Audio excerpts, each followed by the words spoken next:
안녕하세요. 우리 대한지혈학과 의사의 TV 유튜브 채널에 분당 지역을 꽉 쥐어잡고 계신 명의 오준호 선생님을 모셨습니다. 안녕하십니까. 원탑지혈학과 오준호 원장입니다. 오늘 제가 말씀드릴 내용은 대사질환을 예방하기 위해서 근력운동을 꼭 해야 된다고 많은 분들이 말씀을 하시는데, 그럼 뭐 얼마나 해야 되느냐, 어디까지 해야 되느냐, 그 부분에 대한 기준이 제가 볼 때는 좀 말씀드리면 좋은 내용이 있는 것 같아서 오늘 좀 준비를 해봤습니다. 굉장히 중요한 내용인 것 같아요. 우리가 한 40대, 50대 분들이 주로 운동을 할 때 이 많다, 적다, 뭐 강도가 세다의 기준을 뭘로 삼으면 좀 좋을지 그런 걸 좀 구체적으로 알려주시면 좋을 것 같아요. 오늘 제가 준비한 내용이 그건데, 젊을 때는 가장 무겁게 설정을 하고 그걸 기준으로 자신의 운동 강도를 결정하는 경우가 많은데, 젊을 때는 그렇게 해도 됩니다. 쓰러질 때까지 운동해도 되는데 40, 50대에서는 절대로 그렇게 해서는 안 된다, 이런 내용들이 좀 있기 때문에 그 기준선을 설정해 놓으시는 게 좋을 것 같습니다. 사실 노화가 우리 네. 몸에 거의 35세부터 피부뿐만 아니라 디스크 모든 게 노화가 시작되잖아요. 그러면 이제 직접적으로 강도를 내 몸의 수치를 가지고 기준을 삼을 수 있는 게 있을까요? 그럼요. 혈관이라는 것이 40대가 넘어가면은 탄력성이 줄어들어요. 그전에는 전혀 문제가 없던 볼륨들이 문제를 만들기 시작하는데, 결과적으로는 엘라스틴 성분이 콜라겐으로 변하면서 혈관의 수축 이완의 정도가 이제 줄어들고 한마디로 딱딱해지게 되는데, 그때 이제 혈압이 너무 많이 상승한다든지 또 너무 급격히 하강하게 되면은 위험한 상황이 생길 수가 있죠. 그런데 혈관이 딱딱해진다고 생각하니까 유산소보다 제가 볼 때는 무게를 드는 운동을 하시는 분들한테 부담이 갈 것 같은데 좀 위험하지 않을까요? 그러면? 매우 위험합니다. 내가 무슨 대단한 리프터가 아니더라도 원 RM, 내가 들 수 있는 최대의 무게를 들려고 노력을 할 때 혈압이 이제 급상승을 하게 되는데, 유산소 운동과 무산소 운동의 이런 산소와 포도당을 쓰는 기전이 완전히 다르기 때문인데, 한 연구에서 이제 밝혀진 바로는 리프터가 굉장히 고중량을 수행을 할 때 축기 혈압이 얼마까지 올라간다고 혹시 다들 생각하실지 모르겠어요. 원장님은 몇 가지 올라간다고 알고 계셨어요? 저는 200 치니까 200?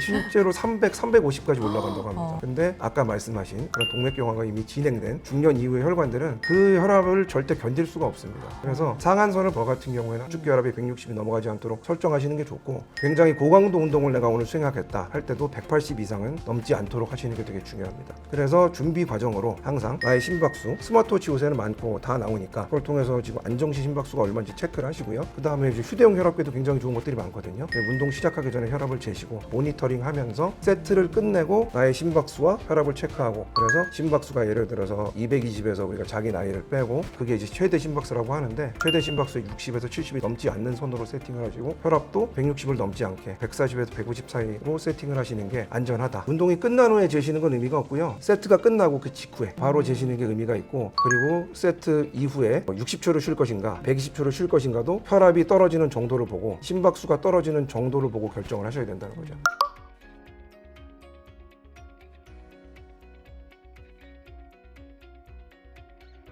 심박수와 혈압 정도는 체크를 해보면서 반드시 해야 그 됩니다. 강도를 꼭 정해야 된다. 중년 이후에는 반드시 해야 된다. 그런데 나이가 들다 보면 60, 70대 분들은 일어날 때 갑자기 눈앞이 캄캄해진다거나 운동을 했는데 갑자기 어지럽다거나 이런 거 호소하시는 분들도 있거든요. 그것도 우리가 이런 혈관이랑 관련이 있잖아요. 가장 제일 중요한 질문을 하셨는데, 사실 이것 때문이거든요. 우리가 이제 고강도 근력 운동을 할 때는 교감신경이 완전히 항진되면서 카테코라민이라고 하죠. 여러 가지 호르몬들, 에피네프린, 아드레날린이라고 표현하고 여러 가지 호르몬들이 나의 혈관을 수축시키고 최대한 근력을 쓸 수 있는 방향으로 사람을 이제 극한으로 몰아붙이게 됩니다. 근데 그 자극이 끝나면 갑자기 그 자극이 이 부교감신경으로 넘어가면서 혈관이 순간적으로 확장하면서 혈압이 어떤 기준선 이하로 확 떨어지게 되거든요. 그럼 말씀하신 그때 어지럼증이 일으킬 수도 있고, 더 나이가 드신 분들은 일어서다 넘어질 수도 있고, 그 2차적인 부상으로도 이어질 수 있기 때문에, 내가 이제 근력 운동을 끝난 다음에 혈압 같은 경우에 내가 120에 80이었는데 110에 70으로 운동 이후에 오히려 떨어졌다, 그러면 반드시 중단해야 되고, 너무 많은 강도다, 그거보다는 더 적은 강도로 운동을 하셔야 된다. 이게 강제 오늘의 핵심이라고 보실 수 있겠습니다. 막 많은 무게를 치는 게 아니라 내가 이걸 했는데 그렇죠. 갑자기 어지럽거나 뭐 이런 순환이 잘 이렇게 되지 않는 맞습니다. 증상이 있다. 네. 그러면 운동을 멈추고.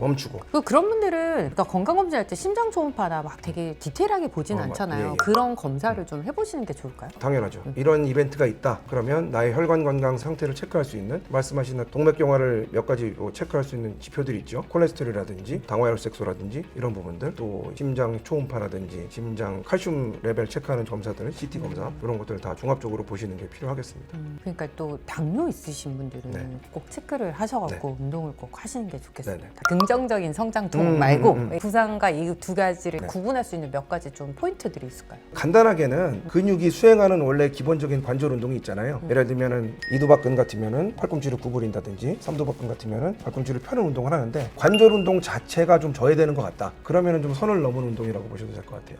근데 다시 말씀드리지만 20, 30대는 그렇게 운동하셔야 됩니다. 근데 반대로 중년 이후에는 절대로 그렇게 하시면 안 됩니다. 나이가 들수록 근감소증에 저항하는 근력 운동이 필요하다. 거기에 대해서는 많이들 알고 계신데 정작 필요한 중장년 이후의 분들이 과연 나는 얼마만큼 운동을 해야 되는지 위험하게 운동을 하고 있는 것은 아닌지 이런 기준이 좀 부족하다고 제가 생각이 들어서 오늘 이 내용을 준비해 봤고요.